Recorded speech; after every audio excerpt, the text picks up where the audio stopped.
Hello বন্ধুরা, সকলে কেমন আছেন? আশা করি আপনারা সকলেই অনেক ভালো আছেন। চলে আসলাম আরো একটি নতুন ভিডিও নিয়ে। আজকের ভিডিওতে আমরা কথা বলবো বাইক মার্কেটে একদম নতুন আলোড়ন তোলা ইয়ামাহা এফজেডএস এফআই হাইব্রিড নিয়ে। ইয়ামাহা প্রথমবারের মতো তাদের হাইব্রিড টেকনোলজি নিয়ে এসেছে। আর সেই বাইকটা কি সত্যিই কাজের? এই বাইকটা কি হাইপ তৈরি করতে পারবে?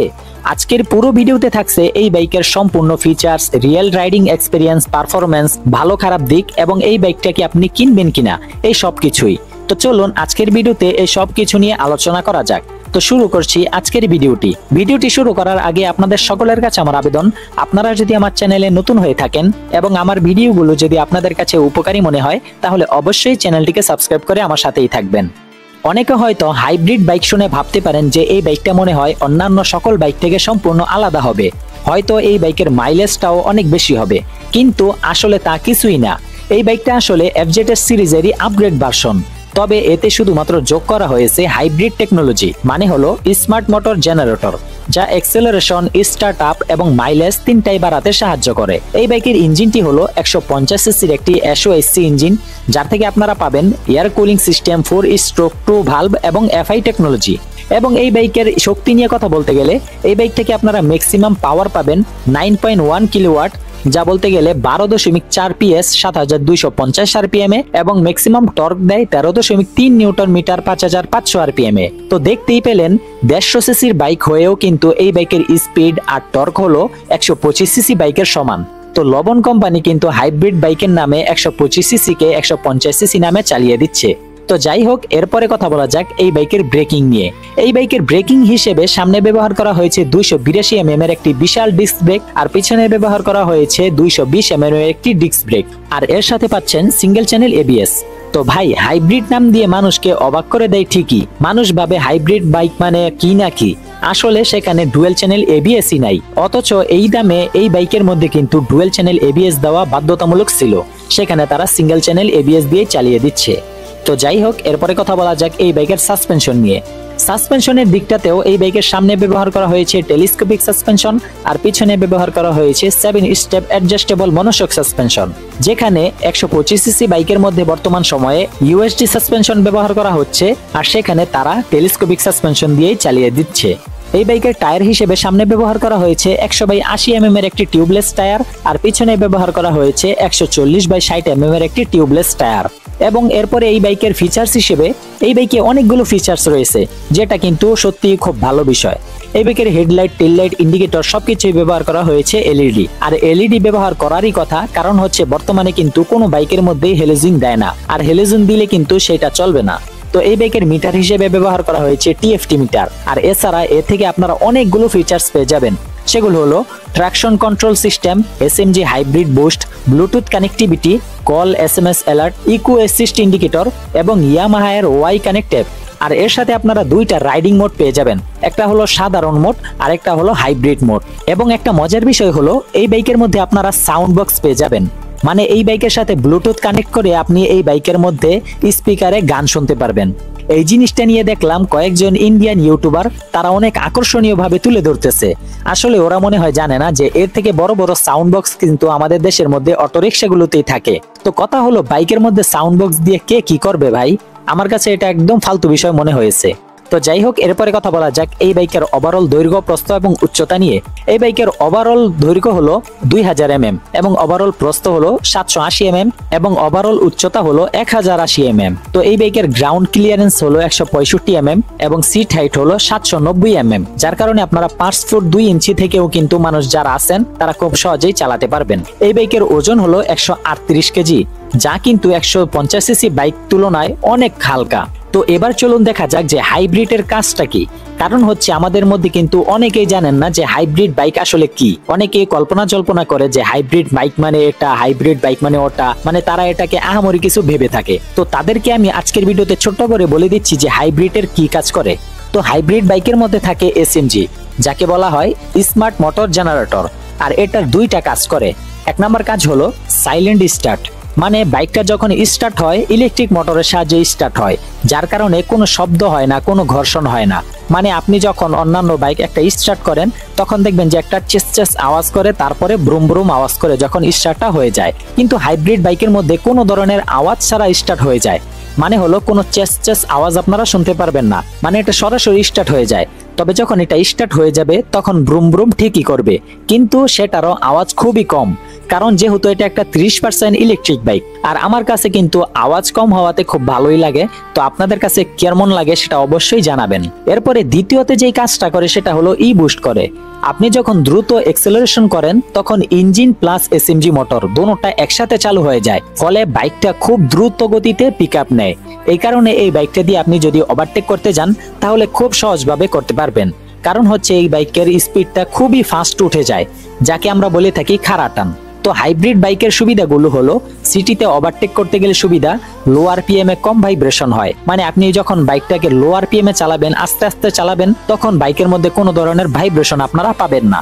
এরপরে যে সুবিধা সেটা হলো স্টপ এন্ড গো ট্রাফিকে স্মুথ রাইডিং এক্সপিরিয়েন্স, এবং 4 নম্বরে যেই লাভটা হয় সেটা হলো সামান্য মাইলেজটা বুস্ট হয়। তো সিম্পল ভাষায় বলতে গেলে এই বাইকটা পুরোপুরি ইলেকট্রিক বাইক না, কিন্তু ইলেকট্রিক মোটর ইঞ্জিনকে সহায়তা করে, এই কারণে এটাকে মাইল্ড হাইব্রিড বলা যায়। তো পারফরমেন্সের দিক দিয়ে বলতে গেলে হাইব্রিড বুস্ট সক্রিয় হলে বাইকটা আগের এফজেডএস এর চেয়ে কিছুটা টর্ক বেশি দেয়। 0 থেকে 60 কিলোমিটার পর্যন্ত আপনারা দ্রুত উঠিয়ে নিতে পারবেন। সিটিতে ওভারটেক করতে গেলে অথবা কোনো উঁচু ব্রিজে উঠতে গেলে অনেক হেল্প হয়। তো এরপরে এই বাইকের ডিজাইন এবং বিল্ড কোয়ালিটি নিয়ে কথা বলবো। এই বাইকের ডিজাইনটা খুব সুন্দর, muscular tank, slip seat, digital cluster, hybrid base, এই সব কিছু নিয়ে কিন্তু এই বাইকের লুকসটা পুরা এফজেডএস বাইকগুলোর মতোই। আর বিল্ড কোয়ালিটি নিয়ে কথা বলবো কি, বিল্ড কোয়ালিটিটা আসলেই খুব ভালো। ইয়ামাহা দাম বেশি নিলেও কিন্তু জিনিস তুলনায় বিল্ড কোয়ালিটিটা খুবই ভালো রাখে। তাদের বিল্ড কোয়ালিটি নিয়ে কথা বলতে গেলে কোনো কম্প্রোমাইজ নাই। তো ডিজাইনের কথা বলতে গেলে এটা পুরনো এফজেডএস ভার্সন 3 এর ডিজাইনের আপগ্রেড ভার্সন। নতুন এলইডি ডিআরএল, শার্প লুক এবং হাইব্রিড ব্যাচের কারণে এই বাইকটাকে আরো প্রিমিয়াম লাগে। তো এবার চলুন কথা বলা যাক সকলের একটা কৌতূহল নিয়ে, আর সেটা হলো এই বাইকের মাইলেজ কেমন দিবে। তো আপনারা জানলে অবাক হবেন যে এই বাইকের মধ্যে আপনারা মাইলেজ পাবেন মাত্র 45 থেকে 50 কিলোমিটার সিটিতে, আর হাইওয়েতে পাবেন 50 থেকে 55 কিলোমিটার। তো হাইব্রিড সিস্টেমের কারণে সিটিতে মাত্র 2 থেকে 3 কিলোমিটার আপনারা বেশি মাইলেজ পাবেন। তো বুঝতেই পারতেছেন যে এই বাইকটা হাইব্রিড হওয়ার কারণেও কিন্তু আহামরি কোনো লাভ নাই, কারণ এই বাইকের ইঞ্জিনটা কিন্তু প্রাইভেট কারের ইঞ্জিনের মতো হাইব্রিড কাজ করে না। প্রাইভেট কারের মধ্যে কিন্তু একটা লিমিটেশন থাকে, আর সেটা হলো যে এত স্পিড পর্যন্ত সেটা হাইব্রিড কাজ করবে, এরপরে এই স্পিডের উপরে চলে গেলে তখন ইঞ্জিন কাজ করবে। কিন্তু বাইকের বেলায় সম্পূর্ণ কাজটাই কিন্তু ইঞ্জিন একাই করে। বাইকের মধ্যে হাইব্রিড সিস্টেমটা শুধুমাত্র ইঞ্জিনকে সাপোর্ট করার জন্য দেওয়া হয়েছে, আর এই জন্য বাইকের মাইলেজটা ততটা বাড়ে না। তো চলুন এবার দেখা যাক এই বাইকের ভালো খারাপ দিকগুলো। শুরুতেই দেখবো ভালো দিকগুলো। এই বাইকের মধ্যে বহু ভালো দিক আছে, সেগুলো হলো 1 নাম্বার হাইব্রিড বুস্ট, ভালো পিকআপ দেয়। 2 নাম্বার হলো মাইলেজ আগের থেকে কিছুটা বেশি দিবে। 3 নাম্বার ভালো দিক হলো এই বাইকের স্টার্ট অত্যন্ত সাইলেন্ট। 4 নাম্বার হলো প্রিমিয়াম লুকস। 5 নাম্বার হলো ওয়াই কানেক্ট ফিচার্স।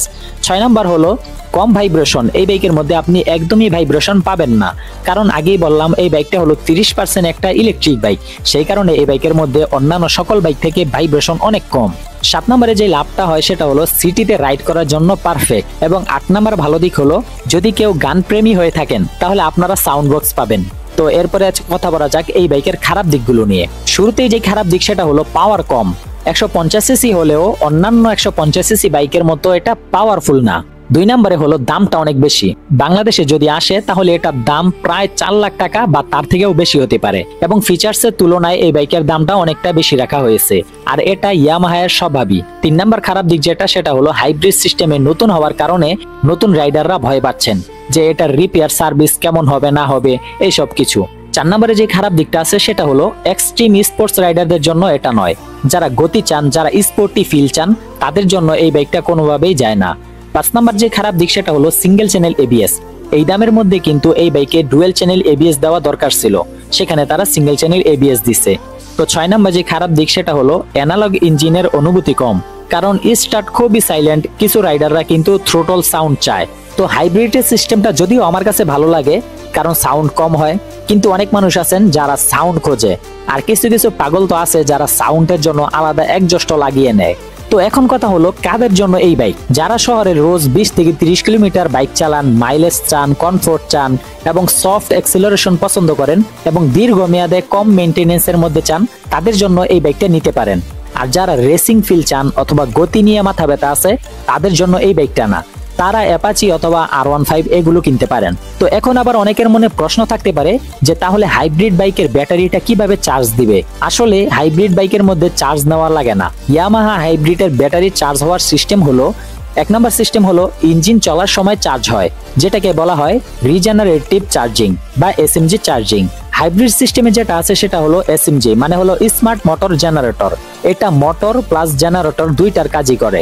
যখন বাইকটা চলে এসএমজি ইঞ্জিনের ঘূর্ণন থেকে বিদ্যুৎ তৈরি করে, আর সেই বিদ্যুৎটাকেই ব্যাটারিতে গিয়ে চার্জ হয়।